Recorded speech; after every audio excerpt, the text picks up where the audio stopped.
स्वागत है आप सभी लोगों का सुजल साइंस एकेडमी में। और आज की वीडियो में आपको बताएंगे कि कुछ निश्चित कोणों के त्रिकोणमितीय अनुपात के बारे में। जैसे साइन थीटा का मान कितना होता है, साइन 0 का मान कितना होता है, साइन 30 का मान कितना होता है और साइन 45 का मान कितना होता है, साइन 60 का मान कितना होता है, कॉस का कितना होता है, टैन का, कॉट का। इसको याद करने में बहुत ही ज़्यादा दिक्कत होती है, बच्चों को बहुत कन्फ्यूजन रहता है। लेकिन आज की वीडियो में आपको हम इस तरह से बताएंगे कि आप कभी इसको नहीं भूलेंगे। सिर्फ इस वीडियो को आप अंत तक देख लीजिएगा एकदम बिल्कुल ध्यान से। तो चलिए शुरू करते हैं। सबसे पहले आपको करना क्या पड़ेगा, साइन का याद करना पड़ेगा। सिर्फ एक का याद कर लेंगे तो सबका निकल जाएगा। जैसे साइन 0 का मान कितना होता है, 0 होता है, इसको याद करना पड़ेगा। और साइन 30 का मान तो 1/2 होता है। और साइन 45 का मान 1/√2 होता है। और साइन 60 का मान √3/2 होता है। और साइन 90 का मान 1 होता है।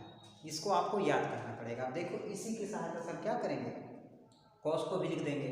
साइन का उल्टा हमेशा कौन होता है, तो कॉस होता है। तो इसी को उल्टा लिखते चले जाएंगे। इसी को ऐसे पलट दीजिए, ऐसे पलट दीजिए। तो यानी कि कॉस 0 का मान कितना होगा, 1। कॉस 0 का मान 1 हो गया। फिर कॉस 30 का मान कितना हो जाएगा, इसके बाद इसको लिखेंगे √3/2। इसके बाद इसको लिखेंगे 1/√2। फिर इसको लिखेंगे 1/2। इसके बाद इसको लिखेंगे ये 0। यानी कॉस 90 का मान 0 होता है, लेकिन साइन 90 का मान 1 होता है।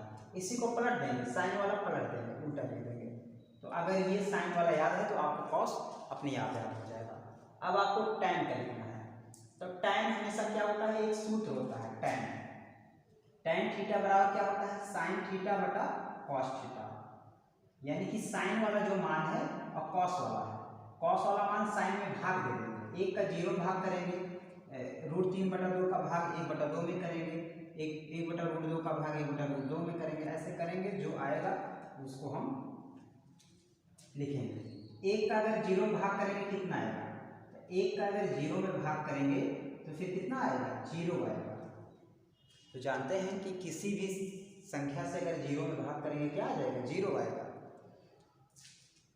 फिर 1/2 में अगर √3/2 का भाग करेंगे तो 2 से 2 क्या हो जाएगा, कट जाएगा। ऐसे 2 से 2 कट जाएगा तो कितना आ जाएगा, यहाँ पे 1/√3 आ जाएगा। अब देखो ये दोनों सेम है इसलिए दोनों कट जाएंगे। जब दोनों कटेंगे तो यहाँ कितना आ जाएगा, सिर्फ 1 आ जाएगा। उसके बाद यहाँ पे देखो 2 क्या है, 2 दोनों सेम है तो इनको हम काट देंगे ऐसे, तो कितना हो जाएगा, √3 यहाँ पे आ जाएगा, √3 आ गया। नीचे 1 लिखेंगे, 1 लिखा ही नहीं जाता, नीचे मान लिया जाता है। अब 0 का जब 1 में भाग करेंगे क्या आएगा, तो 0 से 1 में भाग ही नहीं किया जा सकता है, इसलिए इसको लिख दिया जाता है इनफाइनाइट, यानी अपरिभाषित, डज नॉट एग्जिस्ट। यानी कि किसी भी संख्या में हम 0 से भाग नहीं कर सकते हैं, लेकिन किसी संख्या का हम 0 में जरूर भाग कर सकते हैं। जैसे अगर 1 का 0 में अगर 1 से भाग करेंगे कितना आएगा, 0। लेकिन 1 में अगर 0 से भाग करेंगे तो इनफाइनाइट, डज नॉट एग्जिस्ट, यानी कि हम इसकी वैल्यू नहीं बता सकते हैं। कोई कहे कि 0 को अगर हम किसी संख्या में भाग दें तो क्या आएगा, तो कुछ भी नहीं आएगा। 0 मतलब कुछ हो भी नहीं करता है, यानी इनफाइनाइट होगा। यहाँ पे 0 का जब हम 1 में भाग देंगे तो क्या आएगा, इनफाइनाइट आएगा। तो देखियो ये टैन का मान हम साइन और कॉस की सहायता से जान गए। अब जब टैन का याद हो गया तो टैन का उल्टा कौन होता है, तो कॉट होता है। तो इसी को उल्टा लिख देंगे, ये इनफाइनाइट हो गया इसका। इसके बाद इसको लिख देंगे, √3 लिख देंगे, फिर 1, फिर इसके बाद 1/√3, फिर 0 लिख देंगे, क्योंकि टैन का उल्टा कॉट होता है। अब यहाँ तक हम लोग जान गए। अब सेक का जानते हैं। सेक का अगर आपको कॉस का पता है तो सेक का अपने आप पता हो जाएगा। सेक हमेशा किसका उल्टा होता है, तो कॉस का उल्टा होता है सेक। जैसे कॉस 0 का मान कितना है, तो 1 है, तो सेक 0 का मान कितना होगा, तो कॉस का उल्टा यानी 1 का उल्टा कितना होगा, 1 ही होगा, 1/1, 1 पे आएगा।